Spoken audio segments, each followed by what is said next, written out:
Shalom, selamat sore Bapak Ibu saudaraku yang dikasihi oleh Tuhan. Jumpa kembali pada sore hari ini di dalam acara ibadah doa.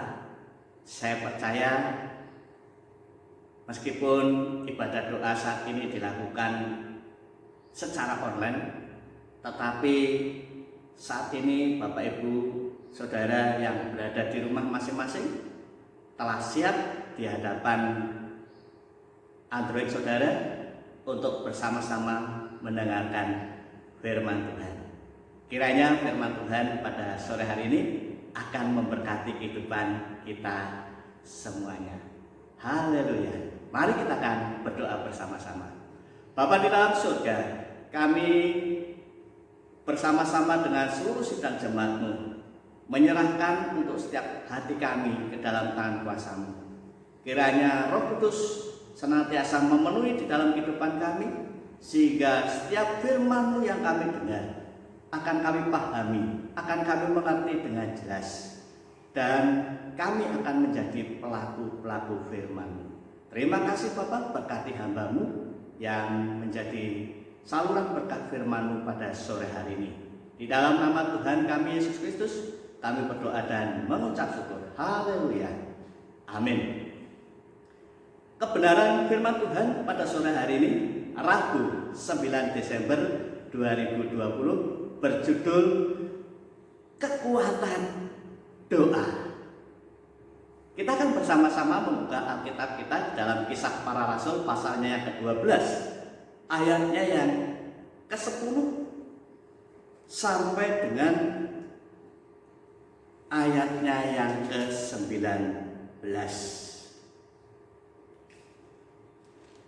Saya tidak akan membacakan keseluruhan ayat,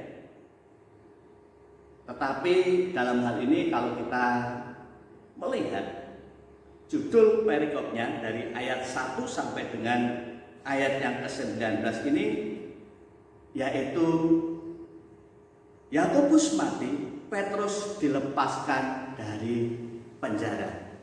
Bapak Ibu Saudara yang dikasihi oleh Tuhan, Petrus dijebloskan ke dalam penjara dengan pengawasan yang sangat ketat di bawah penjagaan 4 regu, di mana masing-masing regu terdiri dari 4 orang prajurit. Kita bisa membayangkan bagaimana Petrus di dalam penjara dalam penjagaan yang ketat, belum lagi untuk masuk ke tempat di mana Petrus berada di dalam penjara itu harus melalui beberapa pintu. Bapak Ibu Saudara yang dikasihi oleh Tuhan, secara manusia, saya katakan secara manusia, Petrus sudah tidak memiliki harapan lagi untuk melihat dunia yang ada di luar. Sebab ia dijaga ketat oleh prajurit-prajurit Herodes dengan kaki dan tangan terbelenggu.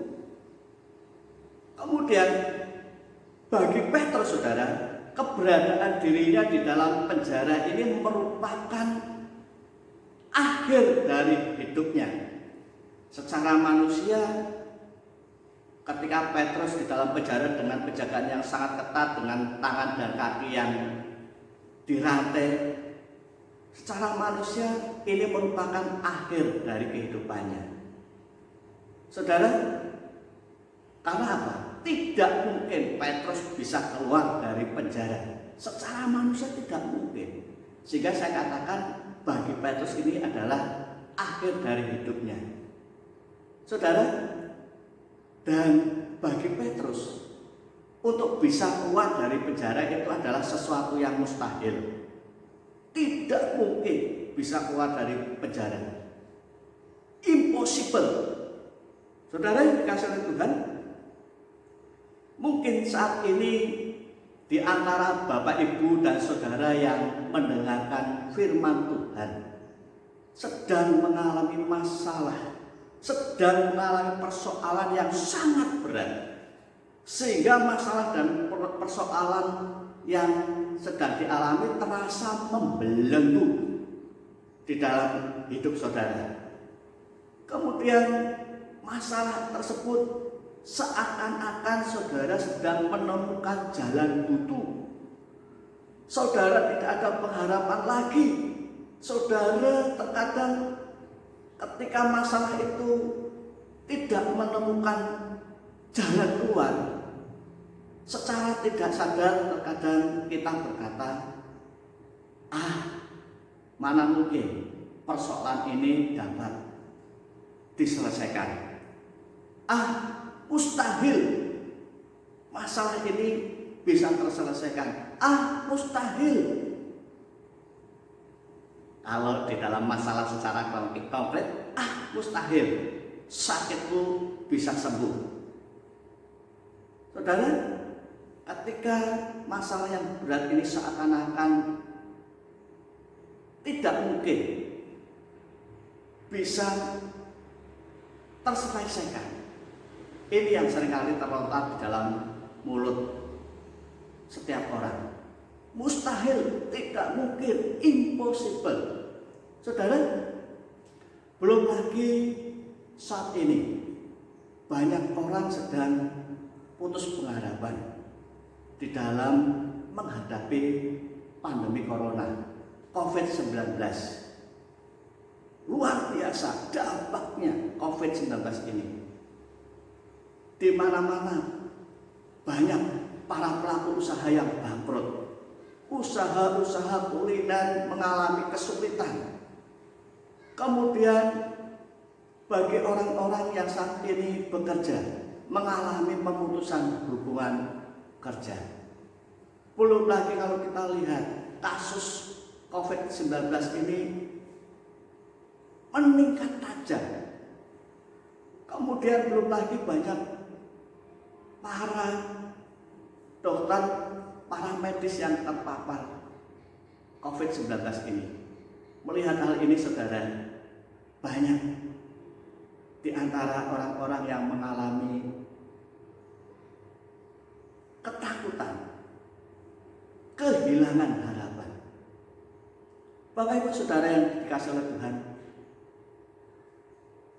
dengan kita bersama-sama belajar dari pengalaman Petrus ini, jika Tuhan sanggup mengutus malaikatnya untuk membuka rantai tangan dan rantai kaki dan menuntun Petrus keluar dari penjara, maka saudara, pada sore hari ini Tuhan juga akan melepaskan saudara dari ikatan rantai yang membelenggu masalah dan persoalan hidup saudara, dan Tuhan akan menuntun saudara untuk keluar dari masalah saudara. Bapak Ibu Saudara yang dikasihi oleh Tuhan, ketika saudara dan saya membaca dari nas ini, bagaimana cara Tuhan mengeluarkan Petrus dari dalam penjara dan menuntun Petrus untuk keluar dari penjara, kita bisa menemukan rahasianya saudara. Rahasianya adalah karena mereka bertekun di dalam doa. Siapa mereka ini? Dia adalah orang-orang yang mendoakan keberadaan Petrus selama berada di dalam penjara. Mari kita akan membaca firman Tuhan di dalam Kisah Para Rasul pasal yang ke-12 ayat yang ke-5 dan ayat yang ke-12. Demikian firman Tuhan. Demikianlah Petrus ditahan di dalam penjara, tetapi jemaat dengan tekun mendoakannya kepada Allah. Ayat yang ke-12. Dan setelah berpikir sebentar, pergilah ia ke rumah Maria, ibu Yohanes, yang disebut juga Markus. Di situ banyak orang berkumpul dan berdoa. Saudara, inilah kekuatan doa saat di mana Petrus berada di dalam penjara. Mereka ini orang-orang yang senantiasa setia kepada Petrus, mendoakan.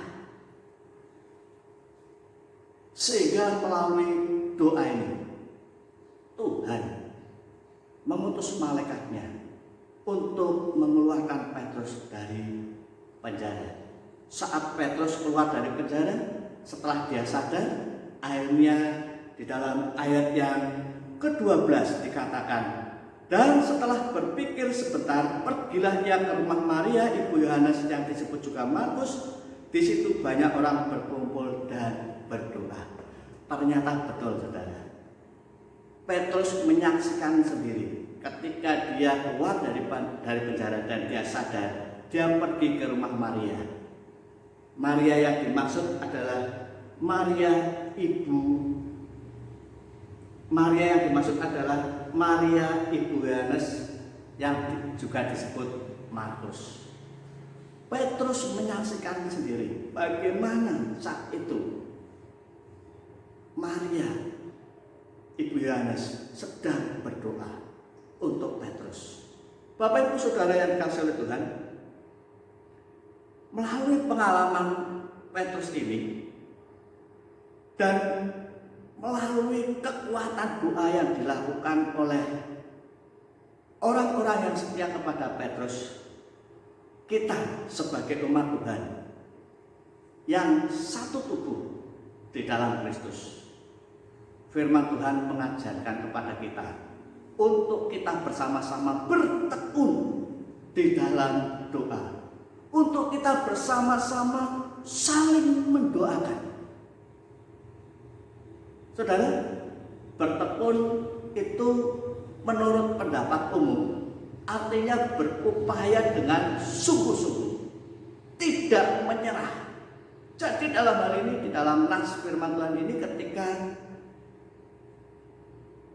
orang-orang yang mendoakan Petrus dengan sungguh-sungguh, dengan bertekun, menghasilkan kekuatan yang luar biasa. Rantai yang ada di tangan, rantai yang ada di kaki runtuh saat itu. Dan ketika malaikat Tuhan menuntun Petrus keluar dari penjara, meskipun dijaga dengan penjagaan yang ketat, dengan penjagaan yang berlapis, penjaga-penjaga itu tidak melihat saat Petrus melewatinya. Bapak Ibu Saudara yang dikasihi Tuhan, mari kita saat ini akan bersama-sama satu hati untuk bertekun di dalam doa, untuk kita terus-menerus berdoa, tidak menyerah untuk berdoa dan mendoakan saudara-saudara kita yang saat ini mungkin sedang mengalami putus asa, yang saat ini sedang mengalami pengharapan, yang saat ini seakan-akan hidup ini akan berakhir. Kita harus mendoakannya seperti orang-orang yang setia kepada Petrus saat itu. Kita mau mendoakan saudara-saudara kita yang saat ini sedang mengalami persoalan, yang sedang mengalami masalah. Mungkin saat ini saudara-saudara kita sedang menghadapi persoalan sakit penyakit yang belum juga sembuh. Kita doakan bersama-sama. Kekuatan doa akan menyembuhkan saudara-saudara kita yang sakit. Tidak ada yang mustahil bagi Tuhan. Mungkin saudara, ketika saudara sedang menghadapi jalan buntu, seakan-akan saudara sulit untuk mencari pekerjaan karena situasi kondisi yang saat ini sedang dialami karena pandemi COVID Corona. Kita akan mendoakan mereka. Bagi saudara-saudara kita yang membutuhkan pekerjaan, kita akan mendoakan saudara-saudara kita yang saat ini sedang mengalami pemutusan hubungan kerja.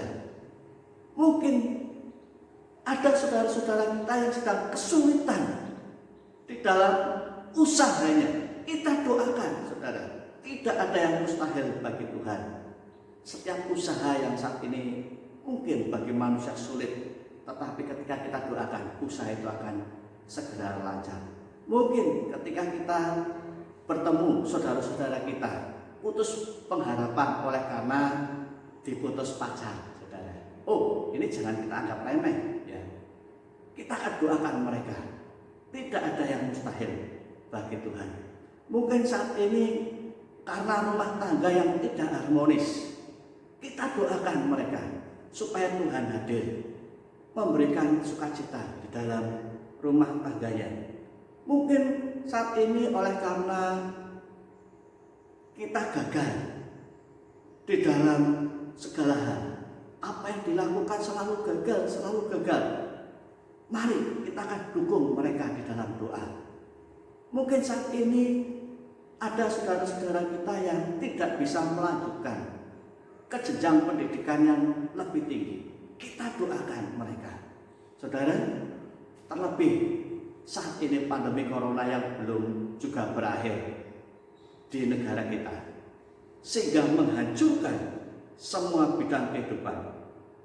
Saudara, di masa pandemi seperti sekarang ini, mari kita bersama-sama tekun di dalam doa. Kita bersama-sama tidak jemu-jemu untuk berdoa bagi bangsa ini. Dan kita juga berdoa bagi gereja kita. Kita berdoa bagi gereja dan pelayanan kita. Demikian juga kita berdoa bagi hamba-hamba Tuhan yang melayani. Kemudian kita juga berdoa bagi bangsa dan negara. Mungkin saat ini bangsa negara sedang menghadapi sesuatu yang sulit untuk bisa menemukan jalan keluar. Ketika anak-anak Tuhan berdoa bagi bangsa ini, maka saudara, Tuhan akan melawat bangsa kita, dan pandemi corona pasti akan segera berakhir. Mungkin saat ini saudara sedang bergumul untuk jodoh pasang hidup. Mari kita saling mendoakan untuk saudara-saudara kita ini. Tidak ada yang mustahil bagi Tuhan. Di dalam Yakobus pasal 5 ayat yang ke-16 dikatakan, doa orang yang benar bila dengan yakin didoakan sangat besar kuasanya. Kiranya melalui kebenaran firman Tuhan pada sore hari ini akan memberkati kita sekalian. Salam, Tuhan memberkati kita. Mari kita akan berdoa mengucap syukur untuk firman Tuhan pada sore hari ini. Bapa di dalam surga, kami mengucapkan syukur dan terima kasih Bapa untuk setiap kebenaran firman-Mu. Kami tahu Tuhan, doa memiliki kekuatan yang luar biasa. Doa memiliki kekuatan yang luar biasa. Seperti Petrus ketika di dalam penjara, para ibu berdoa untuk Petrus, sehingga Tuhan mengutus malaikatnya untuk melepaskan Petrus. Meskipun tangan dan kaki dirantai dengan penjagaan yang sangat ketat, tetapi Petrus bisa keluar dari dalam penjara. Demikian juga Tuhan, ketika kami bertekun di dalam doa, doa dan kekuatan bagi kami. Yang sakit akan disembuhkan, yang saat ini sedang kesulitan dalam berusaha, dalam mencari pekerjaan, Tuhan akan berkati. Demikian juga Bapa, ketika ada masalah-masalah berat yang ada di dalam kehidupan kami, Engkau akan mengutus malaikat-Mu Bapa untuk senantiasa menolong kami, dan Engkau akan senantiasa memberikan campur tangan bagi kami. Terpujilah nama-Mu Bapa, terpujilah nama Yesus. Kami mengucap syukur untuk setiap firman. Haleluya. Amin. Selamat berjumpa kembali pada hari Minggu besok di dalam ibadah raya. Tuhan memberkati kita sekalian. Amin.